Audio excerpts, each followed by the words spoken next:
Joining me now from Athens is negotiation expert Giannis Dimarackis. Hello, thank you very much indeed for joining us. First of all, I'd like to talk about the departure of Giannis Varoufakis. Do you think that's likely to make much difference to debt talks? Hello, Claire. Yes, I think it will, because Varoufakis was an irritant factor in this process. He had been alienated by his colleagues in the Eurogroup, and obviously things could not work in the smoothest of ways in his presence. Now, those who are in his place, namely Efklidis Tsakalotos and Mr. Chouliarakis, are much better received by their interlocutors, and I think this will accelerate the process. So what is the best case scenario for Greece at this stage? I mean, last week, Giannis Varoufakis said that he'd rather cut his arm off than strike a deal without debt restructuring. Is that what you think the government's after? Yes, I think the government is after three things. First of all is debt restructuring that will render the debt serviceable, manageable. The second has to do with the fiscal targets that Greece should attain.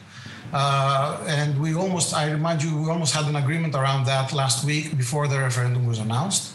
And the third thing the Greek government is after is a stimulus package that will help jumpstart the economy after its stall, which it finds itself right now.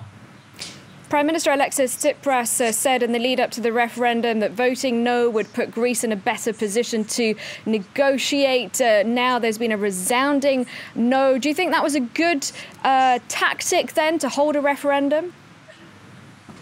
Claire, it remains to be seen. At least we didn't have a split vote, because that would be the worst of all possible results. Tsipras now has a free hand, and if he comes back with a specific agreement facing his deputies in parliament, he can claim that he brought a better deal back. However, it remains to be seen whether he will be able to bring a deal back or not. Let's hope he will.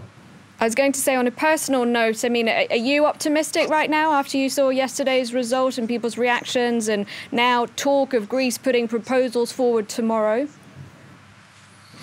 Well, I'm very reserved because we have been on a roller coaster for 5 months now, and we've been anywhere between a total collapse and